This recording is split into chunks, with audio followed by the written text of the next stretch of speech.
Hello student, आज हम cyber security में यूनिट 5 पे हैं और हमने यूनिट 5 में कई लॉ और कई एक्ट पढ़े, जैसे आईटी एक्ट पढ़ा, साइबर लॉ इन इंडिया पढ़ा। उसी सीरीज़ में हम पढ़ेंगे इंटेलेक्चुअल प्रॉपर्टी इन इंडिया।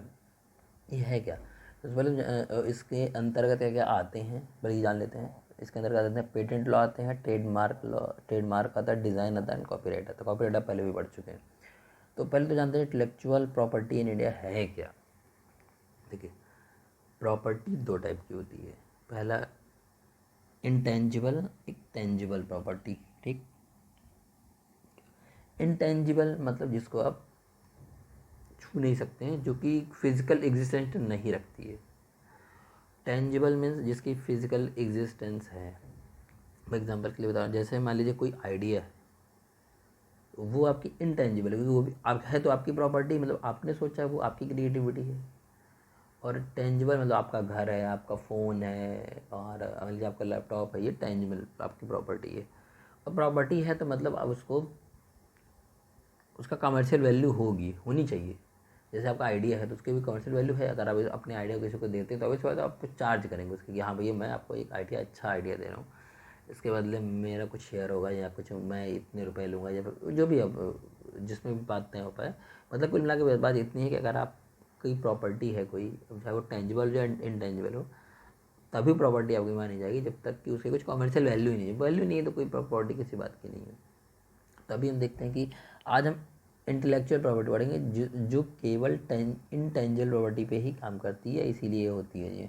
तो देखते हैं, लिखा हुआ है intellectual property is an intangible property which is applied to any product of the human intellect that commercial value।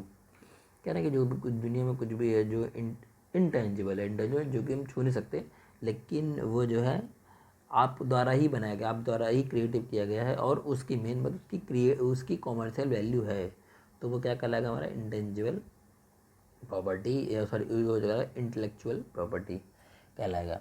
Intellectual property rights, IP rights are ones legal rights in respect of the property created by own mind such and. कह रहे हैं इसको IP right भी बोलते हैं। और ये मैंने बताया, जैसे कि लिखा हुआ क्रिएटेड बाय ओन माइंड, आप अपने माइंड में इसको सोचते हैं। जैसे कि माइंड में सोचने का क्या मतलब, जैसे मान लीजिए कोई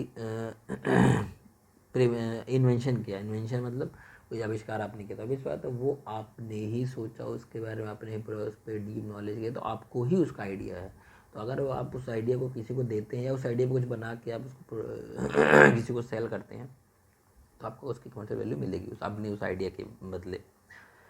20 साल म्यूजिक, आपने कोई म्यूजिक बनाया है, तो अगर आप म्यूजिक आप बेच टी सीरीज को, मान लीजिए म्यूजिक बनाया, आप म्यूजिक बहुत अच्छा, आपका टी सीरीज ने खरीद लिया, तो अभी सब खरीदेगा तो आप उसको टी सीरीज आपको कुछ पैसे देगा, तो उसकी कमर्शियल वैल्यू हो गई। तो ये भी आपका क्या हुआ, इंटेंजिबल प्रॉपर्टी हो गई।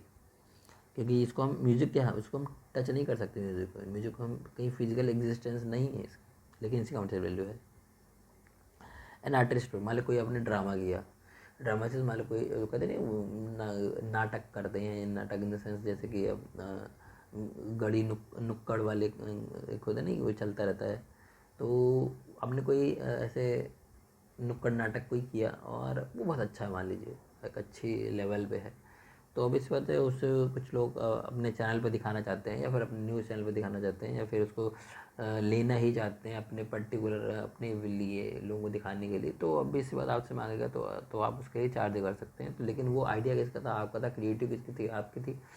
उसका कोई फिजिकल एग्जिस्टेंस नहीं है, लेकिन उसके कौन सी वैल्यू है, इसलिए इंटेलेक्चुअल प्रॉपर्टी है। और ये इंटेंजिबल भी है। ब्रांड, अब इस बात कोई चीज़ का ब्रांड है, जैसे मान लीजिए एप्पल का ब्रांड है, या सैमसंग का ब्रांड है, तो एमआई का ब्रांड है, तो ये सब ब्रांड एक नाम है बस हमारे पास, ऐसा कुछ नहीं। इस नाम की कोई फिजिकल एक्शन नहीं है। हाँ, कोई कंपनी खुली है वो अलग बात है, लेकिन इस नाम की तो कोई फिजिकल एक्शन नहीं है। ये केवल एक आइडिया है, हाँ भाई इस नाम से ये भी करा है, इस नाम से भी करा है, लेकिन वैल्यू इसी की है। जैसे एक फ़ोन रखा हुआ है एप्पल का, एक नॉर्मल फ़ोन रखा हुआ है, तो अगर एप्पल फ़ोन रखा हुआ है तो आदमी मतलब बिना कोई सोचे विचारे बोले हाँ ये महंगा ही होगा, इन जनरल वो महंगा ही होगी। इसमें ब्रांड नाम क्या लगा हुआ, एप्पल नाम लगा हुआ है, तो ब्रांड मतलब ब्रांड अच्छा है, तो मतलब अभी से उसकी कमर्शियल वैल्यू बहुत अच्छी है। नेक्स्ट आता है आपका स्लोगन। जैसे कोई स्लोगन, हर चीज़ का स्लोगन होता है, जैसे कि सिंपल सी बात है, एक अमूल आता है, बटर लिखा होता है टेस्ट ऑफ इंडिया, या या अमूल बटर का, जैसे नमस्ते एक मिल्क का आता है, दूध पीता है इंडिया, ऐसा कुछ, मतलब हर उसका एक स्लोगन पॉइंट होता है।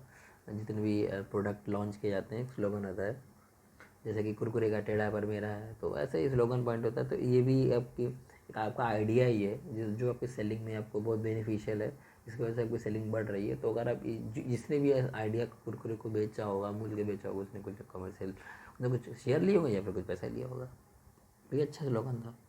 डिज़ाइन, आपने कुछ डिज़ाइन किया, मतलब जो आपने कोई जो घर बनाना है, तो आपके लिए आपने उसके लिए कुछ डिज़ाइन किया, या फिर कोई कार बननी है, कोई कंपनी कार बनवाना चाहती है, मतलब कार डिज़ाइन हो रही है, तो जो डिज़ाइनर है वो केवल क्या कार का मॉडल डिज़ाइन कर रहा है, क्या उस डिज़ाइन को एग्जिस्टेंस नहीं, हाँ वो डिज़ाइन करके दे देगा। अगर आइडिया अच्छा है, बढ़िया डिज़ाइन है, तो उसको उसके लिए अच्छा प्राइस भी मिलेगा, उसको पेटेंट भी करा सकता है कि हाँ भाई ये आइडिया मेरा ही है, ये क्रिएटिविटी, ये डिज़ाइन मेरी ही है। तो ये भी एक इंटेंजिबल है, इसलिए से इंटेलेक्चुअल प्रॉपर्टी बोलते हैं, क्योंकि इसकी कमर्शियल वैल्यू भी है।